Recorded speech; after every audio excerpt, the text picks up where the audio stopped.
if I told you that one of the smartest moves you could make as a consultant isn't rushing to quit your job, but strategically building your practice on the side for years before making the leap?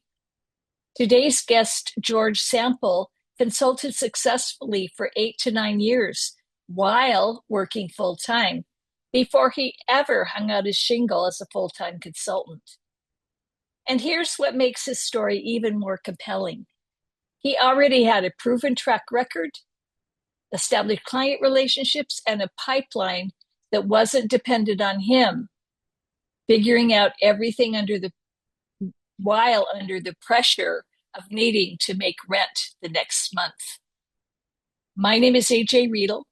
This is Thriving Through, the podcast where each week I sit down with seasoned, successful, self-employed consultants about what it really takes to build a profitable and fulfilling consulting practice. George Sample is a principal consultant with Blue Streak Consultants, and his path to consulting is anything but conventional. He started his career as a computer programmer, transitioned into HR and talent development, and then spent nearly a decade building his consulting practice while still drawing a corporate paycheck. But what really sets George apart is how he's leveraged board service and community involvement to create a consistent stream of qualified leads.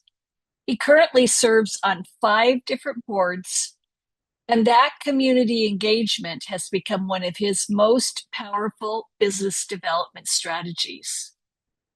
In this conversation, George pulls back the curtain on how he built his business, why patience is his secret weapon, and how you can use the same strategies to create a consulting practice that generates consistent revenue without feast or famine cycles that plague so many self-employed consultants. If you've been wondering whether you need to risk it all to build your practice, or if there's a smarter, more strategic path forward, you're going to want to hear what George has to say. Let's dive in. Welcome to this episode of Thriving Through, the podcast exclusively for self-employed consultants.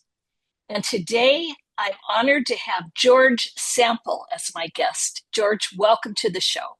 My pleasure to be here. So, George, the title of this is Thriving Through, the title of my podcast. What does thriving through mean to you? Well, for me, it's making sure that we have grit and we're persevering because understanding this challenge of being an entrepreneur, self-employed, it has its ups and downs. There are a lot of tough spots, but how can we make sure that we are going towards those goals we've set for ourselves?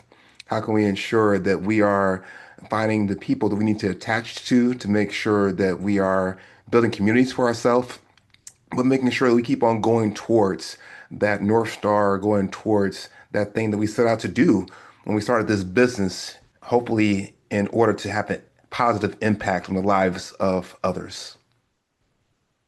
Wonderful.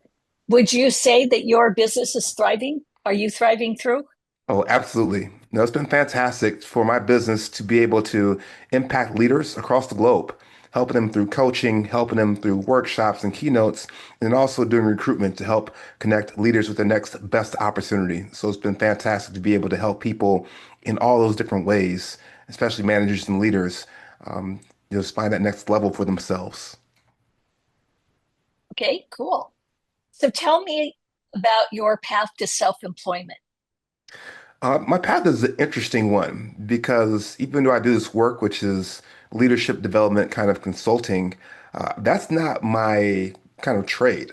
My undergrad in college was computer science. So when I came out of college, I was a computer science guy. I started off writing computer code. I worked for a Fortune 500 manufacturing company. So my first 7 years was as a computer programmer. A lot of that work ended up being HRIS work, so I got to know the folks in human resources really well. They got to know me. I was involved with our employee resource groups. So we had some employee resource groups. I was actually one of the founders of the young professional group at that organization.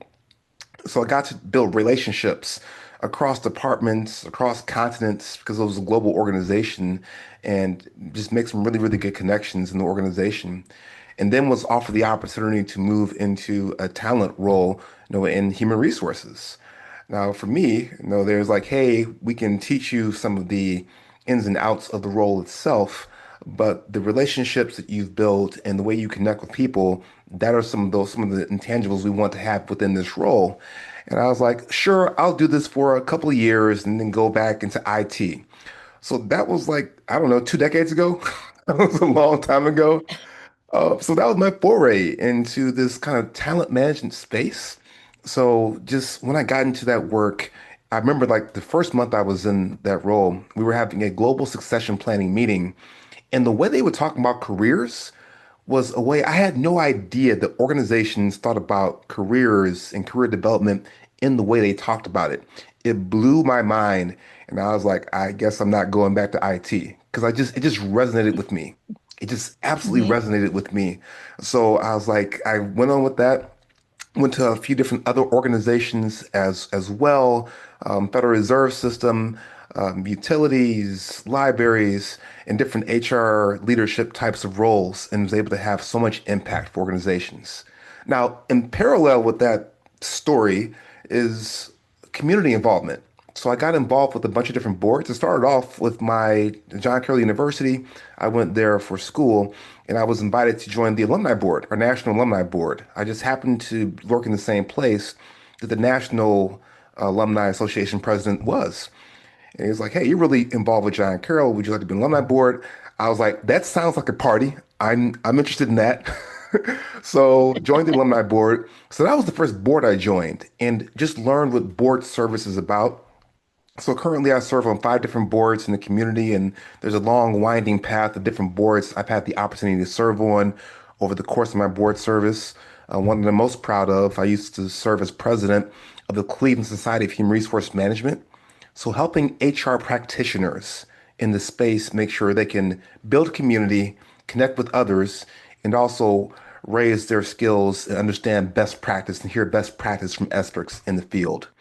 So with all this work I've been doing, I actually started, especially through Cleveland Sherm, started consulting on the side. Folks would come to me and say, hey, small organization, I'm an HR department of one. Do you know someone who could help with this or that?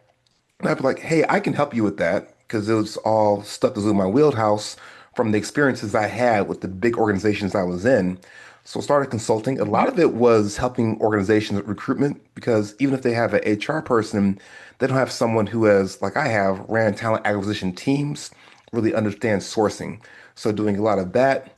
And then also with the organizations I was with, I did so much speaking on their behalf, talking about our best practices. So going to local conferences, regional conferences, talking about our organizations, positioning us as a employer of choice. So folks got to know me through that as well. It's like, hey, can you come talk to my company about this, or come about that, or help us think about this effort that we're starting to launch. So I actually, before I launched my own practice, I was consulting on the side for like 8, 9 years because I was just asked to do those things. And it just got to the point where I was Mm-hmm. like, there are so many of these opportunities that are here. Maybe I can take a swing and do this for myself. So I've been in business now. It's 2 years and change. It's been absolutely fantastic. The thing I like the most about it is I get to lean into the things I do best. Whereas all those previous HR leadership kinds of positions, you have the things that you love doing and the things you have to do, and then the fire drills to come from each direction. Where now I get to control my calendar, I get to help, my clients in my areas of genius and be able to have the maximum input and hopefully output for organizations that I interact with. What I find interesting is that there are, as self-employed people, there are things that we have to do because we are CEOs of our own companies. So you kind of, when you went independent, you traded some of that stuff that you had in corporate that you didn't like to do for another set of things that you don't necessarily like to do, but you got to do them because it's your business. What are some of those things that you don't really like to do that you've had to learn how to do? So it's funny. I would say I enjoy all the parts. I will say there were things I've had to learn to do that I didn't really do before. So, for instance, for CRM, I use HubSpot because knowing that, and I knew this going in, that I'm responsible for business development. I have to market the work, sell the work, and do the work. So Mm-hmm. the marketing piece was the piece I had to really up my game and up my skill set when it came to doing that. So what I ended up doing is just doing a practice, and it's things that I enjoy doing, but I have to make sure I'm doing it on a regular basis. Making sure I'm reading on a regular basis and also writing about things because it's so important for me to stay visible as an expert in this space, for me to be able to reach out to folks on a regular basis because I know a lot of folks, but it's so important for me to be top of mind when the need arises. I can't tell you how many times like I've interacted with the person and be like, "Oh, we just hired such and such or a coach for this or a presenter for this thing. I forgot you did this work." And every time I hear that, it's a reminder that I have to make sure my marketing efforts are robust. They're consistent, they're robust, they're happening on a regular basis. So it's something that I like to do it, but I have to make sure I remember to do it and be just more proactive in those spaces. LinkedIn is a fantastic space to be active, directly reaching out to folks. That's something where I have to carve out the time to make sure I'm doing that on a regular basis because, you know, Mm-hmm. I've been fortunate enough to add value to a lot of folks. But sometimes, folks forget about that until you reach back out and they're like, "Oh, George, it's fantastic. Let's catch up," so forth and so on. It's just our lives are so busy. Things get lost in regards to top of mind. So for me, making sure that I'm consistently reading, I'm consistently writing, I'm consistently making sure I'm on stages as a panelist or a speaker, making sure I'm consistently reaching out to folks for an email just to check in, see how things are going, make sure folks are aware of what I'm doing currently. Like that's the part where I have to make sure that I have that consistently built into the practice as opposed to just doing the work, which I love, but making sure I have that marketing piece going as well. Right, absolutely. So tell me a story or two about an obstacle or a challenge that you have had that you faced in this last 2 years when it was no longer a side hustle, it became your full time. What are a couple obstacles or challenges that you have run up against that you've overcome? Yeah, it has been really interesting because I have a pretty broad mix of clients that I have. Small organizations, we talk about 30, 40 employees, up to Big Four accounting. So I have the gambit of different clients that I interact with.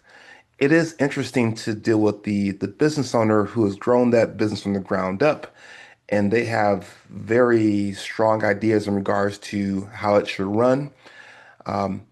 To interact with them and try to be a counselor to them and help them understand what those challenges are, that's been a key thing. I have a client, it's construction company run by a couple brothers, and they've run this for 40 years. They've had this construction company, and they have some people that have been with them for the majority of that span. Now, when I came in and started working with them on a few different HR kinds of things, regards to, positions and some of the other things they needed to help with, there was some resistance to change because one of the things I was asked to do is help in regards to organizational structure, job descriptions, job responsibilities. But you had some folks who had been accustomed to doing work the way they had done it for a very long time.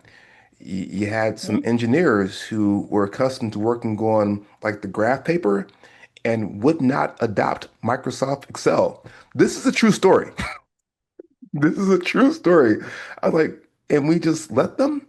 And the owners, their brothers, they're like, well, he's been really effective. We don't bother him. He gets the job done we need him to get done. So we leave him alone. I was like, that is crazily inefficient and ineffective for the role. So it was That's been one of the interesting challenges for me, especially talk about the smaller companies where you have in their families. So we talk about change and responsibilities or things of that nature. There was one role where the brothers both wanted it, other folks wanted it, a role description changed, and I started working with that person. Like the level of resistance was very high. It was like, don't come in here and tell me how to do my job. And I'm like, I'm here carrying the message from the owners. They didn't want to communicate that because it's a person that they'd worked with for 35 years. Like they're kind of scared of her. They didn't want to mess with her too much. So we talk about some of these But they long wanted you to do standing. the dirty work. They wanted me to do the dirty work. I'm like, Yeah. I'm the nice guy. And so you have some of these situations where people have had relationships and they've been in concert with each other and worked with each other for decades, literally decades. So you talk about change and trying to demonstrate the need for change and why this would be beneficial to them. Like it's sometimes a non-starter. So that's been some of the biggest challenges in regards to, I would say, change management, helping organizations shift into that next thing is going to be. I have a different organization. I do a significant amount of recruiting for that organization, and it's interesting because I'll bring the person into the funnel, and sometimes when they start having the conversation, with the management team, who's been a pretty stable management team, they do things this way. So sometimes frustrating for you have these. You're talking about bringing really high caliber folks from a different organization, and then you're kind of still is the wrong word. The fixed mindset in regards to how this person should function all the way when they come into the organization. For me, trying to coach them sometimes in regards to that, how they can make themselves more appealing to high caliber candidates who already have a stable job, are getting compensated well. So you have to make this look nice for them. It's not just you interviewing them, like they're interviewing you as well. So for me, we talked about what's been the challenges. The challenges is sometimes our leaders who have a fixed mindset around an issue, and me trying to make sure I can work with them to influence, negotiate, show them a picture that will make their business better, but them having to try to navigate either a fixed way of thinking or relationships that they feel like they would damage if they were to try to push change in those situations. Okay. And what about something in your business that you have an obstacle that you've come up against in, say, in the business development or in the operations area I'll of say, your own consulting practice? yeah, I don't from an operations standpoint, it's a challenge is how I use my time because I have to do all the different things. So the challenge in regards to figuring out how can I be at the different events, but also do the work, that's been an operational challenge, has been an interesting one for me. I've It was funny because when I first started the practice, I was like, because I had other friends I talked to who have, smaller kind of talent development or leadership development kind of consultancies. They're in this space. And they have like 5 or 7 employees, something like that. So I thought of something like that. When I got to the point of business where I could hire somebody, I was like, let me not pretend like I did. And it's one of the things where like me thinking about what does this look like long term? Like, is this something I want to scale to have more people that are with me, or do I just like doing the work so much? So from an operational challenge standpoint, it's me figuring out if I'm going to stay being a solopreneur, like how do I manage my calendar? How do I navigate the challenges of competing demands that sometimes pop up, pretty often? And how have you overcome that? Have you figured that out, or have you I just work more. I would say it. That's not something I've overcome. I will say that I am the person that's working, the 7 days a week. I joke, but it's not a joke. So I wake up pretty early, and especially when we're on vacation. So my family, when they're on vacation, they wake up somewhere around lunchtime. So I don't feel too yet? guilty about because I wake up early, I work out, and then I get to work. I don't feel guilty when I'm on vacation, like working until they wake up. Because like I'll spend the Mhm. time hanging out with them when they're conscious, but when they're on vacation, like part of their vacation is sleeping in. So so yeah, I wouldn't say that's something that I've solved. I would say that's something I'm still wrestling with. That's something that still ends up being a challenge. Sometimes me having to squeeze things in at odd different hours. Um, I do time blocking some, but it's a combination of that because I also want to make sure that I have free time available. So I use Calendly for scheduling different clients. I'll block Mhm. sometimes for project work, but also making sure I'm leaving adequate time available for it to be scheduled for clients who want to dive in. So that part's still a challenge for me. Yeah, it is a big challenge. I want to Yeah. talk about another area that is often a challenge for self-employed coaches and consultants, and that's the whole area of keeping their pipeline filled, Mhm. starting with lead generation. And you talked about a lot of the things that you're doing for to make sure that you have brand awareness when people have a need. What are what kind? How many leads do you have? A consistent number of leads that typically come in per month? I actually don't track the number of leads I have. So I have it's more of a process goal. So for me, I try to, whenever I can, block off an hour in the evenings for direct reach outs. And these are kind of themed reach outs. So I mentioned I have like HubSpot for my CRM. So for all those contacts, I have them in there. I have notes for each Mhm. conversation that we have had. And when I'm reaching out, so I have a pretty standard cadence. I'm reaching out to them, and I have different themes. Like some folks I know from college, some folks I know because they're kind of their speaking circuit. Some folks I'm interacting with because of one of the boards that I'm on. They'd have some kind of intersection with that board. So I'm reaching out to folks. I'm trying to spend like an hour doing that each day, doing customized. It's not automated. It's a customized, here's a note specific to what this person is doing. So I'll pop on LinkedIn, see what they've been up to for the past few months, and just reconnect them in that way to make sure it's an authentic kind of reach out. So that's what I'm doing each day for one-to-one lead generation. I also, as much as I Okay. can, I'm doing speaking engagements, workshops, panels for at different conferences. So when I do those things, it's trying to make sure that I am leaving significant value for the audience that is there, making sure they have talking points, they have action items they can walk away with.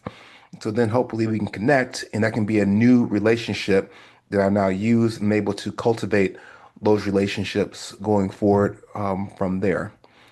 So, and then the third channel I would say, so we have the direct emails, the speaking engagements, the third thing is blogs. So writing blogs on LinkedIn, making sure folks see what I'm thinking about from a leadership development standpoint on a regular basis, trying to engage on LinkedIn on a regular basis to ensure folks have me top of mind. Because it's just, like I mentioned earlier on, it's so important for us as consultants to be top of mind because you can be the best at what you do, but if you're not top of mind, it doesn't matter. It does not matter how good of a coach you are if folks are not thinking about you when they have a coaching need.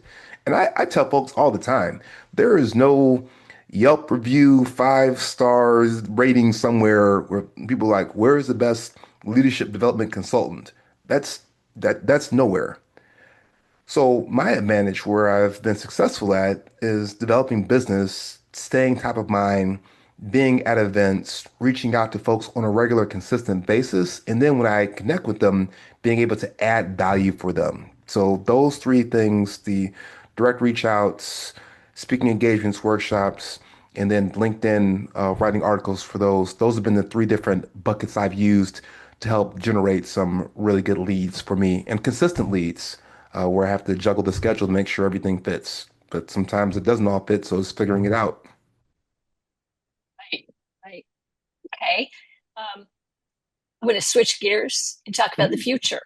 Okay. Actually, actually, before that, are you where you expected to be at 2 years?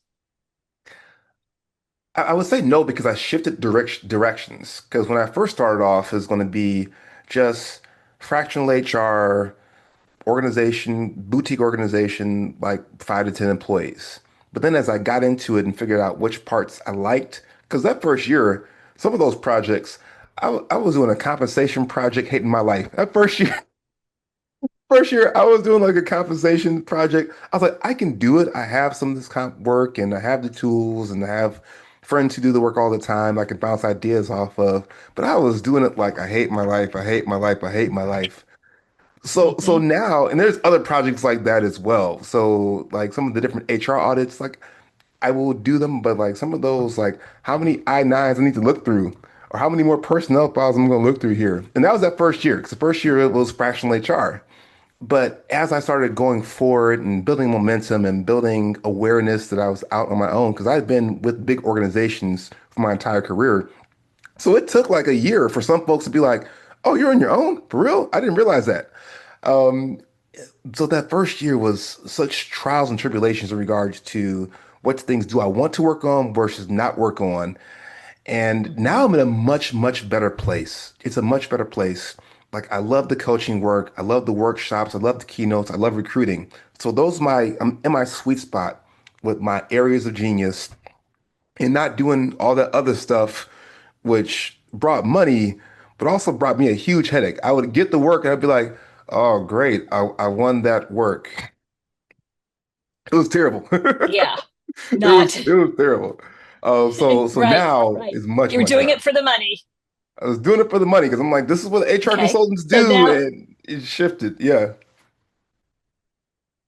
yeah. So it sounds like in that second year, you've narrowed it down.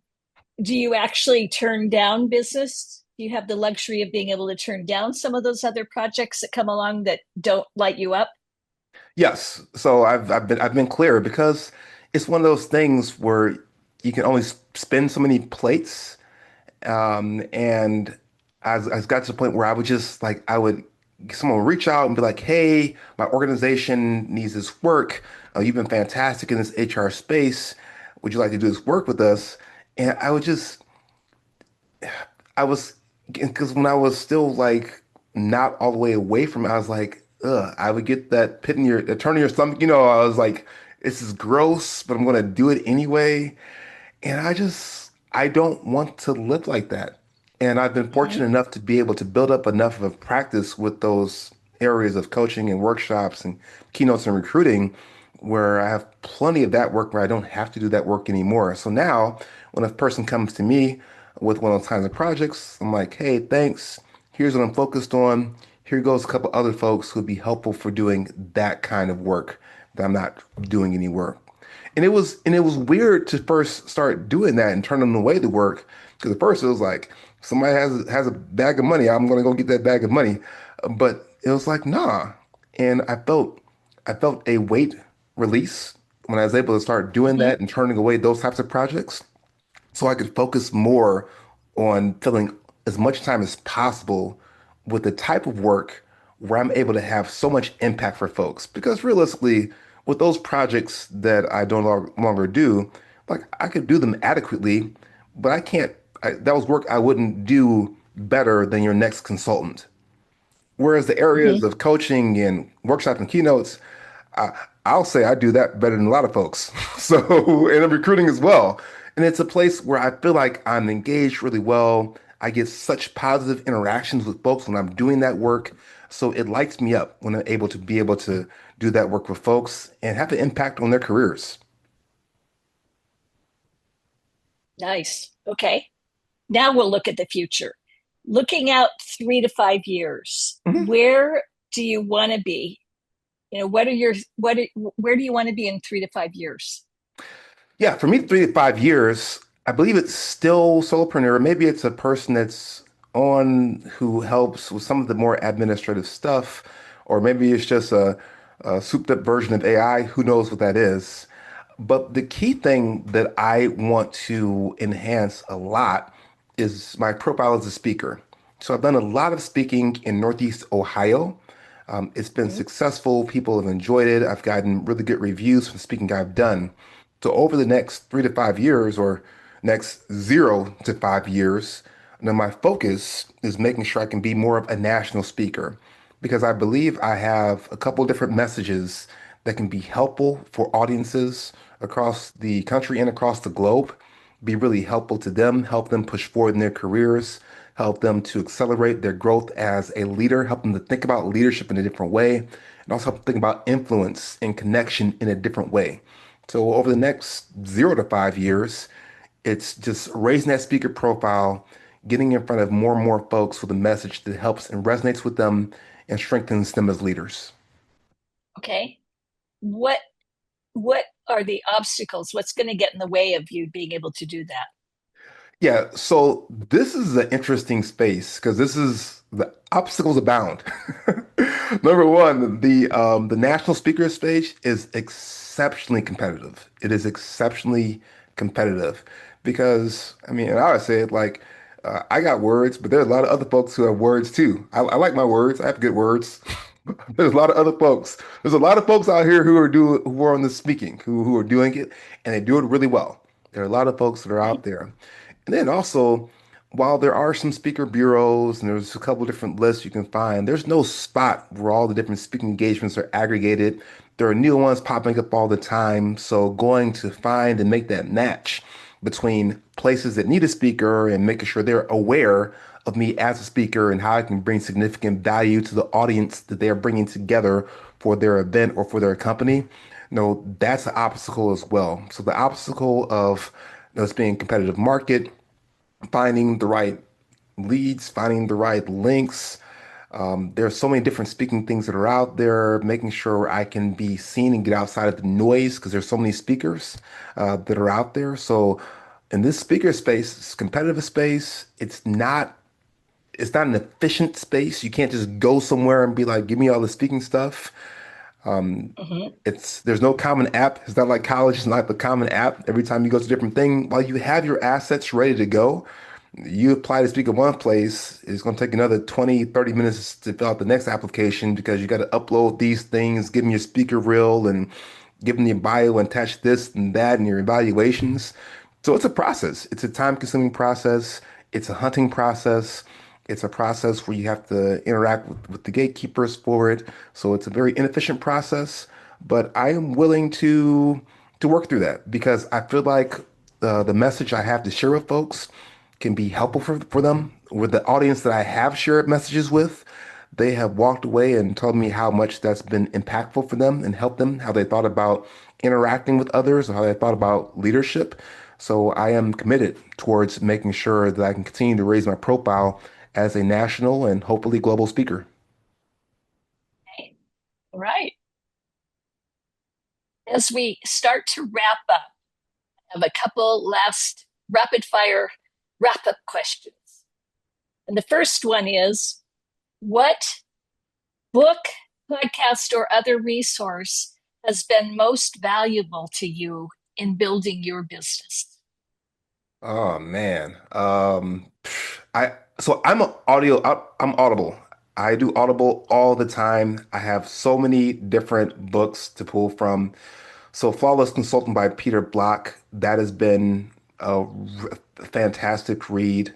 The Referable Speaker by Michael Port, I think he did that one. That's fantastic in regards to, getting stage side leads and how good you have to be for this.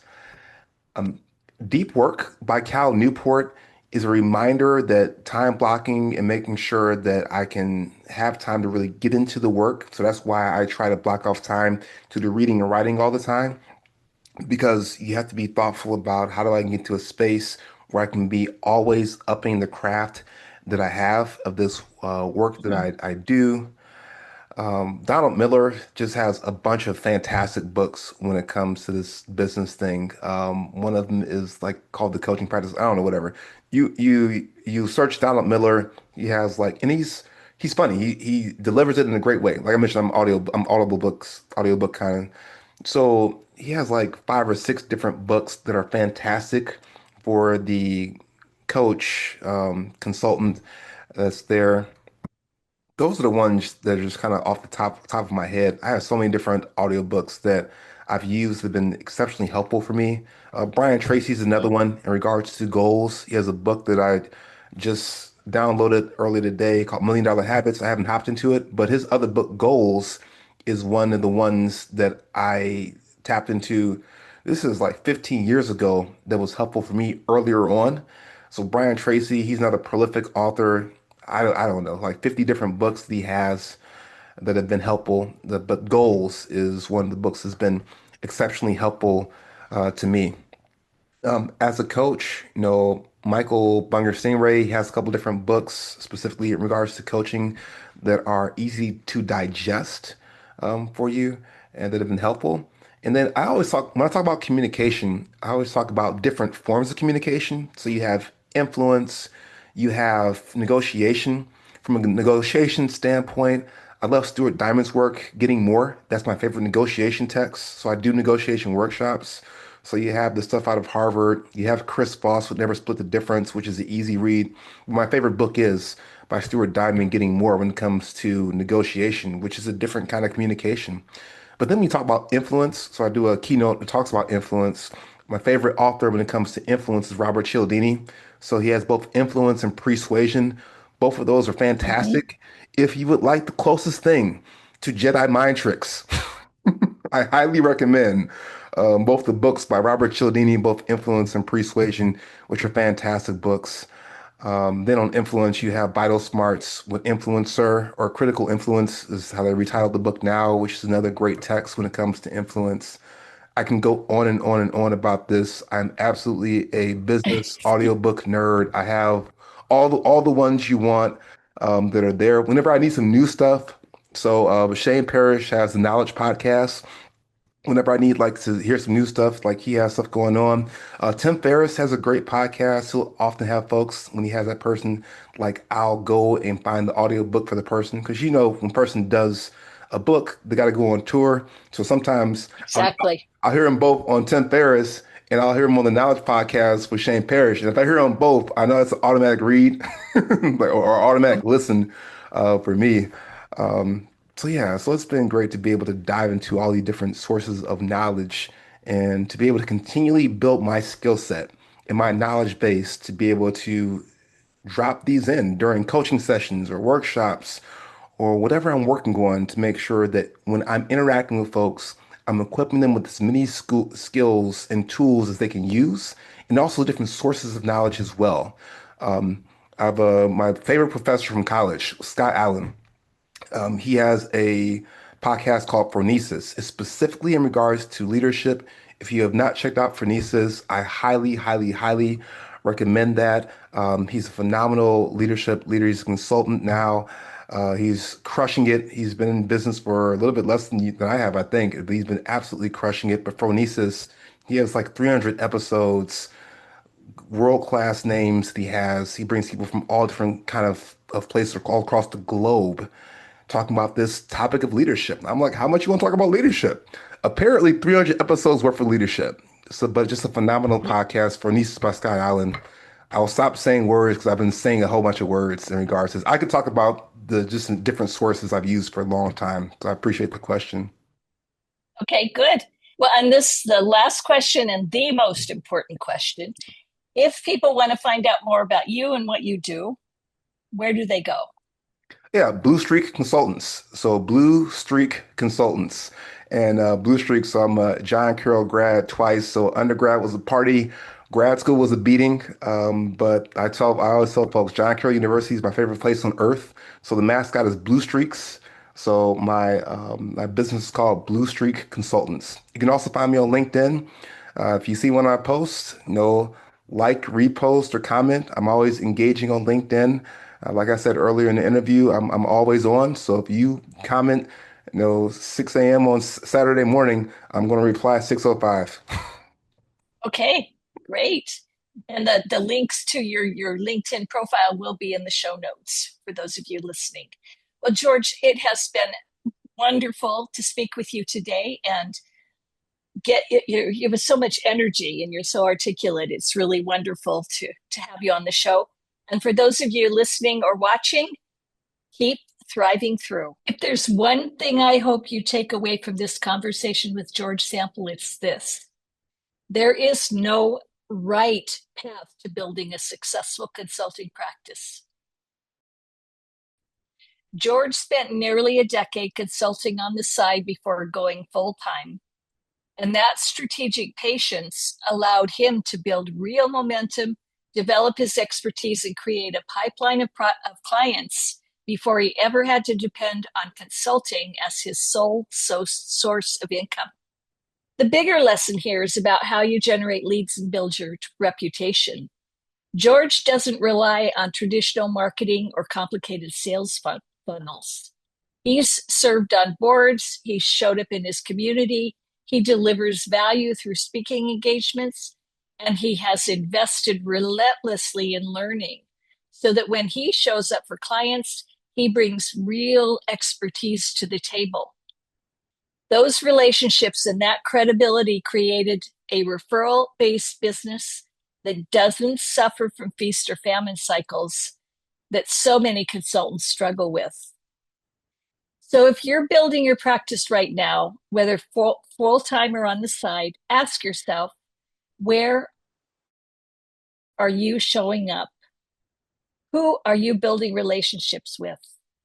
And are you investing in your own learning so you can deliver exceptional value when clients show up? The links to connect with George and all the resources he mentioned are in the show notes. And if this episode resonated with you, I'd love to hear about it. Share it with another consultant who needs to hear this message. Until next time, keep thriving through.